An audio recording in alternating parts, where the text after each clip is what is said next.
லேவியராகமம் 20:24. லேவியராகமம் 20:24. நீங்கள் லெவிட்டிகஸ் 20:24, நீங்கள் அவர்கள் தேசத்தை சுதந்திரிப்பீர்கள் என்று உங்களோடே சொன்னேன்.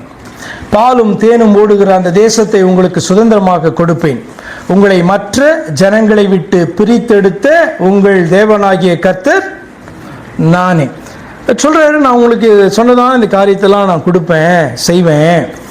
உங்களை மற்ற ஜனங்களை விட்டு, இந்த உலகத்தின் மற்ற ஜனங்களை விட்டு பிரித்தெடுத்த உங்கள் தேவனாகிய கர்த்தர் நானே. கேள்வி, பிரித்தெடுத்த தேவன், எதற்காக ஆண்டவர் பிரித்தெடுத்தார்? யாரும் சொல்ல முடியாது, எதற்காக ஆண்டவர் நம்மளை பிரித்தெடுத்தார்? முக்கியமான 2 காரணங்கள் இருக்கு. என்ன?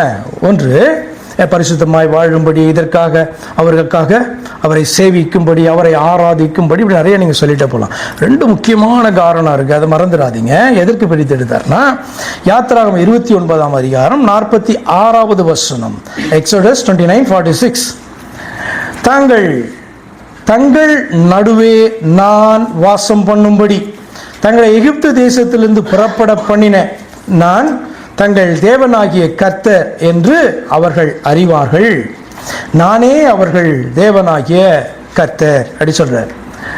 பிரித்தெடுத்ததான ஒரு காரணம் என்ன அப்படின்னா, தங்கள் நடுவே நான் வாசம் பண்ணும்படி அப்படின்னு சொல்றார். நம்மளை எதற்காக பிரித்தெடுத்தார் அப்படின்னு சொன்னா, நம் நடுவே அவர் வாசம் பண்ணும். தேவன் எல்லா இடத்துலையும் இருக்காரு. எல்லா இடத்துலையும் இருக்கார். வானமாக இருந்தாலும் சரி, பூமியாக இருந்தாலும் சரி, எல்லா இடத்துலையும் ஆண்டவர் நிறைந்து இருக்கிறார். ஆனால் உங்கள் நடுவே இருக்கிறன்ட்டு ஆண்டவர் யாருக்கிட்ட தான் சொன்னார்? அவருடைய ஜனத்திட்ட மட்டும்தான். நீங்கள் புதிய பாட்டிலேயே நீங்கள் பார்ப்பீங்க, என்னன்னா சபையின் நடுவில் அவர் உலாவுகிறார்ல, வாசம் பண்ண உலாவுகிறார். சபையை விட்டு அந்த பக்கம் போயிட்டு நீங்கள் 2-3 பேர் அவர் நாமத்தில் கொண்டீங்கன்னா அவர் சொல்கிறாரு, உங்கள் நடுவே இருக்கிறேன் அப்படி சொல்றாரு. அப்ப எல்லா இடத்திலும் அவர் காணப்பட்டாலும் அவருடைய நாமத்தினால் கூடினால், 2 பேர் கூடினா கூட, அவருடைய நாமத்தினால் சபை கூடுச்சுன்னா, அவருடைய நாமத்தை விசுவாசித்து அவரை ஏற்றுக்கொண்டால் நமக்குள்ள, நம் நடுவில் இல்லையா? அப்ப எதற்காக ஆண்டவர் பிரித்தெடுத்தார் அப்படின்னா, முதலாவது நம் நடுவே வாசம் பண்ணும்படி. It doesn't change today or it doesn't change forever. என்றைக்குமே இது மாறப்போகிறதே கிடையாது. வெளிப்படுத்துற விசேஷம் 1:12-13 வாசிக்கிறோம். வெளிப்படுத்தின விசேஷம் 2:1 வாசிக்கிறோம். வெளிப்படுத்தின விசேஷம் 21:1-3 வசனங்களை வாசிக்கிறோம். தேவன் நம்மோடு கூட மனுஷர் மத்தியிலே வாசம் பண்ணும்படி ஆண்டவர் ஒரு காரியத்தை செய்தார். புதிய பூமியை ஆண்டவர் உண்டாக்குவதன் நோக்கமே, புதிய வானங்களை ஆண்டவர் உண்டாக்குவதன் நோக்கமே என்ன அப்படின்னா, மனுஷர் மத்திய 21 மட்டும் வாசி போடுங்களேன். வெளிப்படுத்தல் 21ஆம் அதிகாரம்,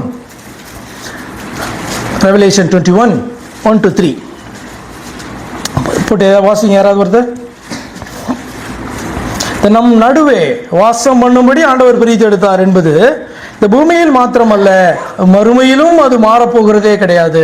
யாராவது வாசிக்க முடியுமா? பின்பு நான் புதிய வானத்தையும் புதிய பூமியையும் கண்டேன். முந்தின வானமும் முந்தின பூமியும் ஒழிந்து போயின, சமுத்திரமும் இல்லாமற் போயிற்று.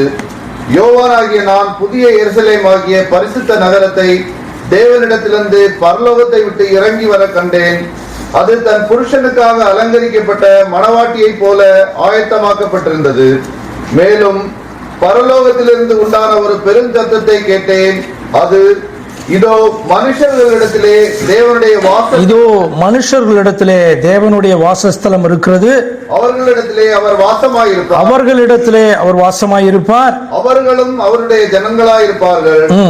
தேவன் தாமே அவர்களோட கூட இருந்து, தேவன் தாமே, பரலோகத்தின் தேவன் தாமே அவர்களோடு கூட இருந்து அவர்களுடைய தேவனாயிருப்பார். இதாங்க இன்னைக்கு ஆண்டவர் நம்மளை பிரித்தெடுத்தனுடைய நோக்கம், நாம் நடுவே வாசம் பண்ணும்படி. இது மறுமையிலே மாறிவிடுகிறதா என்று சொன்னால் இல்லவே இல்லை.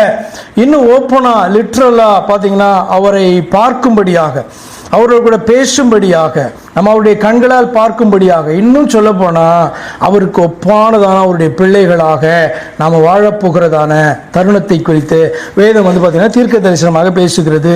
அப்ப என்ன, நம்ம பிரித்தெடுத்த காரணம் என்ன? முதல்ல அவர் நம் நடுவே, தேவ ஜனத்தின் நடுவே வாசம் பண்ணும்படியாக, நமக்குள்ளே வாசம் பண்ணும்படியாக என்று அர்த்தம். இரண்டாவதாக, தேவனாகிய கர்த்தர் தமக்கென்று ஒரு கூட்டத்தை பிரித்தெடுத்ததனுடைய இரண்டாவது காரணம் லேவியராகமம் 25:38, லெவிட்டிகஸ் 25:38. உங்களுக்கு கானான் தேசத்தை கொடுத்து உங்களுக்கு தேவனாய் இருக்கும்படி உங்களை எகிப்து தேசத்திலிருந்து புறப்பட பண்ணின உங்கள் தேவனாகிய கர்த்தர் நானே. நான் தான் உங்கள் தேவனாகிய கர்த்தர் நானே என்று சொல்லுகிறதனுடைய இன்னொரு காரணத்தை பார்த்து கொண்டிருக்கிறோம். அது பிரித்தெடுக்கப்பட்டபடியினாலே. அப்ப இரண்டாவது காரணம் பிரித்தெடுக்கப்பட்டதனுடைய நோக்கம் என்ன? உங்கள் தேவனாய் இருக்கும் படி. எதற்கு ஆண்டவர் பிரித்தெடுத்தார்? நம்முடைய தேவனாய் இருக்கும்படி அவர் பிரித்தெடுத்தாராம். இன்னைக்கு பாத்தீங்கன்னா தேவனாகிய கர்த்தர் ஒருவர் என்பதை விசுவாசித்து ஏற்றுக்கொள்ளவில்லை என்று சொன்னார். நாம் அவரை தேவனாக ஏற்றுக்கொள்ளவில்லைன்னு அர்த்தம்.